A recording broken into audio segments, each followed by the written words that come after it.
ሰላም ጤና ይስጥልኝ። እንደምን አላችሁ የሳይ ቤተሰቦች? ዛሬ ወደ ኋላ ተመልሰን አንድ እጅግ በጣም መሰረታዊ ነገር ግን ብዙዎቻችን በትክክል ያልተረዳነው ወይም የተሳሳተ ግንዛቤ ያዝንበትን ጉዳይ እናነሳለን። ጥያቄው ቀላል ነው። ኦንላይን ቢዝነስ ምንድነው? የነን ቃል ስትሰሙ ወደ አእምሯችሁ የሚመጣው ምንድነው? አንዳንዶቻችሁ ቴሌግራም ላይ የሚላኩ የነን ሊንክ ተጭነህ ብር አግኝ የሚሉ የውሸት መልእክቶች ይመጡባችሁ ይሆናል። አንዳንዶቻችሁ ደግሞ ላፕቶፕ ይዞ ባህር ዳርቻ ላይ ስለተቀመጠና ምንም ሳይሰራ ዶላር ስለሚቆጥረው ሰው ታስቡ ይሆናል። ሌሎች ደግሞ ይሄ የፈረንጆች ነገር ነው ወይም የኮምፒውተር ጂኒሶች ስራ ነው ብላችሁ ታስቡ ይሆናል። ዛሬ እነዚህን ሁሉ አባራዎች አራግፈን ኦንላይን ቢዝነስ ማለት በተጨባጭ በኢኮኖሚክስና በሎጂክ ምን ማለት እንደሆነም በግልጽ እንነጋገራለን። ይህንን ቪዲዮ ሰምታችሁ ስትጨርሱ ስለ ኦንላይን ቢዝነስ ያላችሁ አመለካከት ከሎተሪነት ወደ ሳይንስነት ይቀየራል። እስቲ በመጀመሪያ ቢዝነስ የሚለውን ቃል ብቻውን እንውሰድ። ቢዝነስ ማለት ምንድነው? ቢዝነስ ማለት በቀላል አማርኛ የሰዎችን ችግር በምርት ወይም በአገልግሎት ፈትቶ በምላሹ ገንዘብ መቀበል ማለት ነው። አንድ ሰው ሲርበው ምግብ ታቀርብለታለህ፣ እሱ ገንዘብ ይከፍልሃል፣ ያ ቢዝነስ ነው። አንድ ሰው መጓዝ ሲፈልግ ታክሲ ትሆንለታለህ፣ እሱ ይከፍልሃል፣ ያ ቢዝነስ ነው። መሰረቱ እሴት ወይም ቫልዩ መለዋወጥ ነው። ታዲያ ኦንላይን የሚለው ቃል ሲጨመርበት ምን ይቀየራል? የሚቀየረው የቢዝነሱ ባህሪ አይደለም። የሚቀየረው ቦታው ወይም ሚዲየም ነው። ኦንላይን ቢዝነስ ማለት ያንን የሰዎች ችግር የመፍታት ሂደት ፊት ለፊት በመገናኘት ሳይሆን በኢንተርኔት አማካኝነት ማከናወን ማለት ነው። ሱቁ ያለው መርካቶ ወይም ቦሌ ሳይሆን ሰርቨር ላይ ነው። ደንበኛ ያለው ጎረቤት ሳይሆን ዓለም ላይ ነው። ይህንን በደንብ ለማብራራት በባህላዊ ቢዝነስ ወይም ትራዲሽናል ቢዝነስ እና በኦንላይን ቢዝነስ መካከል ያለው ግዙፍ ልዩነት በሶስት ዋና ዋና ነጥቦች እናወዳደር።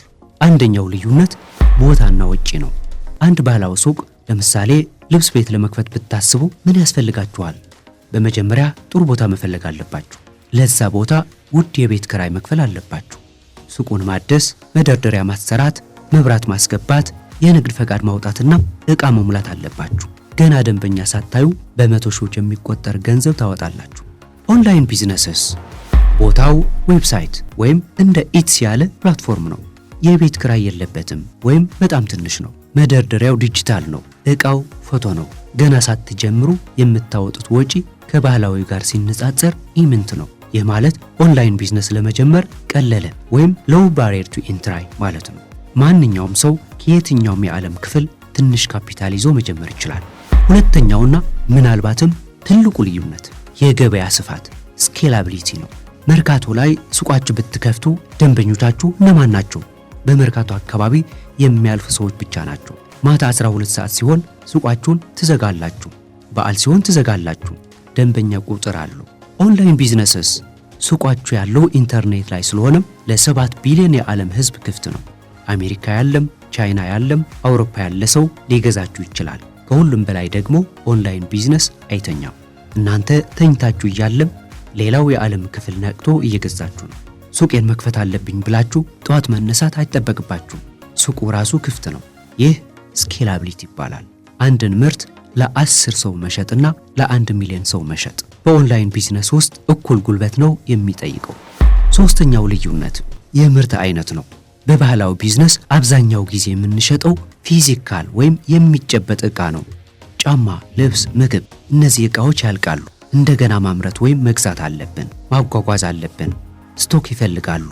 ኦንላይን ቢዝነስ ግን ዲጂታል ምርቶች የሚባል አስደናቂ ዓለም። ለምሳሌ እኛ በዛይ እንደምንሰራው አይነት አንድ ፕላነር፣ አንድ ዲዛይን፣ አንድ ኢቡክ። ይህንን ምርት አንድ ጊዜ ነው የምትሰሩት፣ ነገር ግን 1 ሚሊዮን ጊዜ መሸጥ ትችላላችሁ። ምርቱ አያልቅም፣ አይበላሽም፣ ቦታ አይይዝም፣ መላክ ወይም ሺፒንግ አያስፈልገውም። ደንበኛው ዳውንሎድ ሲል ቅጂውን ይወስዳል፣ ዋናው እናንተ ጋር ይቀራል። ይህ በቢዝነስ ዓለም ዜሮ ማርጂናል ኮስት ይባላል። ተጨማሪ አንድ ዕቃ ለመሸጥ የምታወጡት ተጨማሪ ወጪ ዜሮ ነው ማለት ነው። ይህ ነው ትርፋማነቱን የሚያሳድገው።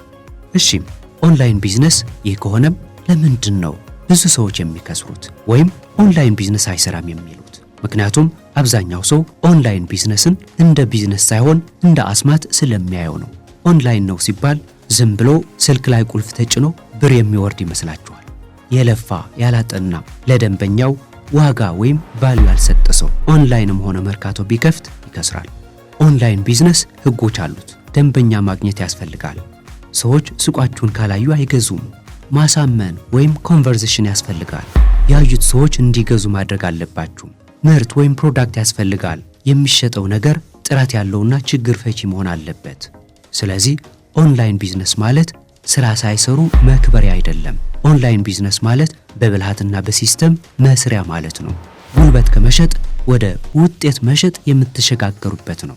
ጊዜን ከገንዘብ የምታፋቱበት መንገድ ነው። በባህላዊ ስራ 8 ሰዓት ሰርታችሁ የ8 ሰዓት ትከፈላላችሁ። በኦንላይን ቢዝነስ የሰራችሁት የ1 ሰዓት ስራ ለ10 ዓመታት ሊከፍላችሁ ይችላል። አሁን ያለው ዘመን ማለትም 2026 ለኦንላይን ቢዝነስ ወርቃማው ጊዜ ነው። ለምን? ቴክኖሎጂው ቀሏል። ድሮ ዌብሳይት ለመስራት ኮዲንግ ማወቅ ግዴታ ነበር። አሁን ግን እንደ ኢትሲ፣ ሾፒፋይ፣ አማዞን ያሉ መድረኮች ሁሉንም ነገር አዘጋጅተውላችኋል። መሐንዲስ መሆን አይጠበቅባችሁም። ነጋዴ መሆን ብቻ ነው የሚጠበቅባችሁ። ሁለተኛው የዓለም ህዝብ ልምድ ተቀይረዋል። ከኮቪድ በኋላ አብዛኛው ሰው ኦንላይን መግዛት እንደ ባህል ይዞታል። ሰዎች ከሱቅ ይልቅ ስልካቸው ላይ ማዘዝን ይመርጣሉ። ይህ ማለት ገበያው ወደ እናንተ እየመጣ ነው ማለት ነው። ግን እዚህ ጋር አንድ ማስጠንቀቂያ ልስጣችሁ። ኦንላይን ቢዝነስ ብዙ አይነት ነው። ድሮፕ ሾፒንግ አለ፣ አፊሊየት ማርኬቲንግ አለ፣ ብሎጊንግ አለ፣ ዩቲዩብ አለ። እኛ በዛ የምናተኩረውና ለጀማሪዎች አዋጭ ነው ብለን የምናምነው ግን ዲጂታል ፕሮዳክትስ ኦን ኢትሲም ወይም ዲጂታል ምርቶችን በኢትሲ መሸጥ ነው። ለምን? ምክንያቱም ሪስኩ በጣም ዝቅተኛ ስለሆነ። ዕቃ መግዛት የለባችሁም፣ መጋዘን መከራየት የለባችሁም። ያላችሁ ብቸኛው ወጪ ዕውቀትና ጊዜ ነው። እና ያንን ጊዜና ዕውቀት ደግሞ እኛ በዛይደን ፍሪ ሰርቪስ አማካኝነት ቀለል አድርገንላችኋል። እናንተ የቢዝነስ ባለቤት እንድትሆኑ፣ እኛ ደግሞ ሰራተኛ ሆነን ቴክኒካል ስራውን እንድንሰራላችሁ አድርገናል። ለማጠቃለል ያህል ኦንላይን ቢዝነስ ማለት ነፃነት ነው። የቦታ ነፃነት፣ ከየትኛውም ዓለም መስራት ትችላላችሁ። የጊዜ ነፃነት፣ ሱቃችሁ 24 ሰዓት ይሰራል፣ እናንተ መኖር አይጠበቅባችሁም።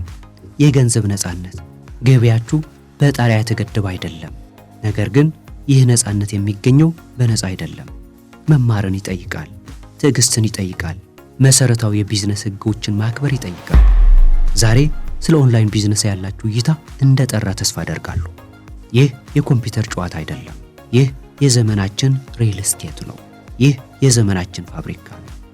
ልዩነቱ ፋብሪካው ላፕቶፓችሁ ውስጥ መሆኑ ነው።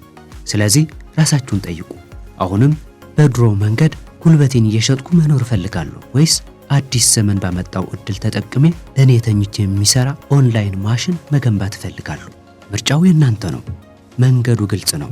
ስለዚህ ጉዳይ የበለጠ ለማወቅና የራሳችሁን ኦንላይን ቢዝነስ እንዴት መጀመር እንደምትችሉ በተግባር ለማየት ቅዳሜ በሚኖረን ፕሮግራም ላይ ተገኙ። እዛ ላይ በዝርዝር እናወራለን። አመሰግናለሁ።